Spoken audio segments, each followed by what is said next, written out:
রাজশাহীর মধ্যে খুবই ভাইরাল একটা জায়গা গোদাগাড়ি সাফিনা পার্ক। সেখান থেকে ঘুরে এলাম পুরো ফ্যামিলির সাথে। এই নিয়েই থাকছে আজকের ভিডিও। আশা করছি সবার কাছে ভিডিওটি ভালো লাগবে, তাই না টেনে ফুল ভিডিওটি দেখতে থাকুন। হ্যালো এভরিওয়ান, আসসালামু আলাইকুম। সবাইকে কেমন আছেন সবাই? সকাল সকাল আমরা সবাই মিলে রেডি হয়ে পড়েছি ঘুরতে যাওয়ার উদ্দেশ্যে। এটা একটা ফ্যামিলি ট্যুর বলতে পারেন। আসলে মাঝে মধ্যে একটু একটু ঘোরাঘুরি করতে হয়। কাজ তো সবসময়ই থাকে, তবে সবসময় তো আর ঘোরাঘুরি করা যায় না। কাজের ফাঁকে একটু একটু সময় বের করে ঘুরতে পারলে খুবই ভালো লাগে। আমরা সবাই মিলে হুট করে একদিন প্ল্যান করে ফেলি যে ঘুরতে যাব। আসলে আমরা থাকি খুবই ছোট্ট একটি গ্রামে, সেখান থেকে ইচ্ছে করলেও হুটহাট ঘুরতে বের হতে পারি না। সবাই মিলে একসাথে খুব একটা বের হওয়া পড়ে না। আমাদের বাসা কিন্তু রাজশাহীতেই, শহর থেকে একটু ভেতরে গ্রামের দিকে। আর রাজশাহীর মধ্যে খুবই ভাইরাল একটি জায়গা গোদাগাড়ি সাফিনা পার্ক, আর সেখানেই আমাদের এতদিনে যাওয়া হয়নি, তাই সবাই মিলে প্ল্যান করে বের হয়ে পড়েছি গোদাগাড়ি সাফিনা পার্কের উদ্দেশ্যে।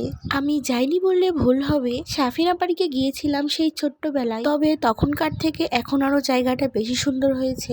বেশ অনেকটা পথ জার্নির পর চলে আসলাম গোদাগাড়ি সাফিনা পার্কে। আর ওই যে সামনে সাফিনা পার্কের গেট দেখা যাচ্ছে, গাড়ি থেকে আমরা সবাই মিলে একসাথে নেমে এখন যাচ্ছি সামনের দিকে। প্রথমে গিয়েই সবার জন্য টিকিট কাউন্টারে টিকিট কাটতে হবে। টিকিট কেটে সবাই মিলে পার্কের মধ্যে ঢুকে পড়লাম। পার পিস আমাদের থেকে টিকিট নিয়েছে 70 টাকা। 5 বছরের ওপরের বাচ্চা থেকে টিকিট নেওয়া হবে। প্রথমে ঢুকতেই আমাদের গান গেয়ে ওয়েলকাম করলো। তারপরে আমরা সবাই মিলে সামনের দিকে হাঁটতে থাকলাম। চারিদিকে প্রচুর ফুল গাছ, চারিদিকে তাকালেই শুধু মনোমুগ্ধকর পরিবেশ। এটা হলো সাফিনা পার্কের সেই ভাইরাল ডাইনোসর। একটু পরপরই বিকট আওয়াজ করে উঠছে ডাইনোসরটা। ভাইরে ভাই, চারিদিকে শুধু ব্লগার আর ব্লগার। এক একজন তো চারিদিকে ফোনে 2-3টা করে ক্যামেরা অন করে আছে ভিডিও করার জন্য। আর ভিডিও করবে নাই বা কেন? এত সুন্দর একটা জায়গা, সবকিছুই ফোনে ক্যাপচার করে রেখে দিতে হবে, স্মৃতি হয়ে থেকে যাবে। আজকে মাথার উপরে একদম কড়া রোদ বের হয়েছে। রোদের মধ্যে বাচ্চা কাচ্চা নিয়ে আর কি ঘোরাঘুরি করব। একটু হাঁটাহাঁটি করতেই সবাই হাঁপিয়ে পড়ছি, তাই ছায়া জায়গা থেকে সবাই মিলে বসে পড়লাম। সবাই মিলে বসে একটু বিশ্রাম করছি। আর এইদিকে ঘড়িতে প্রায় 1টার মতো বাজে, তাই সবারই ক্ষুধা পেয়ে গেছে। এইদিকে আরেকটা মুসিবতে পড়েছি। সাফওয়ানের বাবা বাসা থেকে ভালো একটা জুতা পরে বের, আর ওখানে গিয়ে একটু ঘোরাঘুরি করার সাথে সাথে তার জুতার তলার চটি উঠে গেছে। এখন এখানে জুতার দোকান কই পাবো? একটা সুপার গ্লো আটা কিনে জুতাটা জোড়াতে হবে। মেয়েদের শখের মধ্যে হাতে মেহেদি পরাটা একটা বড় শখ বলতে পারে। আমিও মেহেদি পরতে খুবই ভালোবাসি। কাল রাতে মেহেদি দিতে বসে আমার ছেলে যে কত রকম দুষ্টামো শুরু করে, তারপরেও কোনো মতে এক হাতে মেহেদি পড়েছি আমি। এইদিকে ফোনের ক্যামেরা ধরতেই ভ্যানালা মামা তো খুব সুন্দর করে এন্ট্রি নিল। তারপরে আমরাও সবাই মিলে একটু গ্রুপ ভিডিও করে নিলাম। শুধু সাফওয়ানের বাবাই ভিডিওতে ছিল না, সে ক্যামেরা ধরেছিল। পার্কের মধ্যে অনেক খোঁজাখুঁজির পরেও আমরা কোনো খাবারের হোটেল পাচ্ছিলাম না। তারপরে পার্কের শেষ প্রান্তে গিয়ে একটা খাবারের হোটেল পেয়েছি।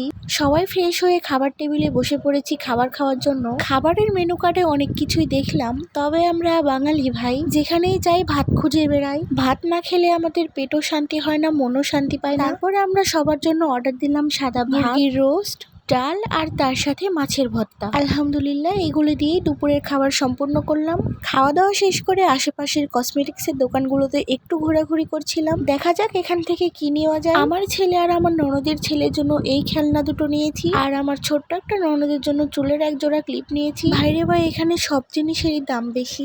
এখান থেকে তেমন কিছুই কেনাকাটা, কারণ আমাদের বাজারে খুব কম দামে খুব ভালো ভালো জিনিস পাওয়া যায়। তারপরে খেয়েছি চটপটি, ফুচকা, কোনোটারই টেস্ট একদমই ভালো ছিল না। পার্কের মূল আকর্ষণ হচ্ছে পার্কের মধ্যে একটা পাহাড় আছে, সেই পাহাড়ের উপর, আর সেই পাহাড়টাতে উঠতে পার পিস 30 টাকা করে টিকিট লাগে। পার্কের মধ্যে ঘোরাঘুরি করতে বিকাল টাইমে বেশি ভালো লাগে, তবে আমাদের বাসা যেহেতু একটু দূরে, তাই দুপুর বেলায় ঘোরাঘুরি করে বিকালের দিকে বাসার দিকে রওনা দিতে হবে। আর এই পাহাড়টাতে উঠার পর সাফিনা পার্কের ফুল ভিউ দেখা যায় খুবই ভালো মতো। পার্কের মধ্যে অনেক বড় একটা সুইমিং পুল আছে, গানের তালে তালে নাচানাচি করছে আর গোসল করছে। সেখানে অনেকেই গোসল করছিল, দেখতে বেশ ভালোই লাগছিল। এখানে ছবি তোলার জন্য অনেক সুন্দর সুন্দর জায়গা, লাভ শেপের একটা চেয়ার, কলার আকারে ডিজাইন করা একটা চেয়ার, আবার লাভ ঝুলিয়ে রেখেছে গাছের মাথার উপরে, বিভিন্ন ধরনের ছাতা টাঙিয়ে রেখেছে, দেখতে খুবই ভালো লাগছে। লাভ পিলোর মধ্যে লেখা আছে ঘুরে এলাম সাফিনা পার্ক। এইটা একটা নিয়ে নিলাম আমার ছেলের জন্য, আমার ছেলে এটা নিয়ে খেলা করতে পারবে। পুরো পার্ক ঘোরাঘুরি করে বিকাল 4টার মধ্যে আমরা বেরিয়ে পড়লাম পার্ক থেকে। এই তীব্র গরমের মধ্যে ঠান্ডা ঠান্ডা এক গ্লাস লেবু শরবত হলে কেমন হয়? ঠান্ডা ঠান্ডা এক গ্লাস লেবু শরবত খেয়ে নিলাম। তারপরে আমার চোখ পড়লো এক মামা খুবই মজা করে 12 ভাজা মাখাচ্ছে। তারপরে ওখান থেকে 20 টাকার 12 ভাজা কিনে নিলাম। তারপরে আমরা রওনা দিয়েছিলাম বাসার উদ্দেশ্যে, তবে কিছুটা পথ আসার পরে আমাদের গাড়ির টায়ার পাঞ্চার হয়ে যায়। রাস্তার পাশে ঘাসের মধ্যে আমরা সবাই মিলে বসেছিলাম, আমাদের গাড়ি ঠিক করা হচ্ছে, আর আপনাদের ভাইয়া আমাদের জন্য গরম গরম সিঙ্গারা কিনে এনে দেয়। খোদা হাফেজ সবাইকে।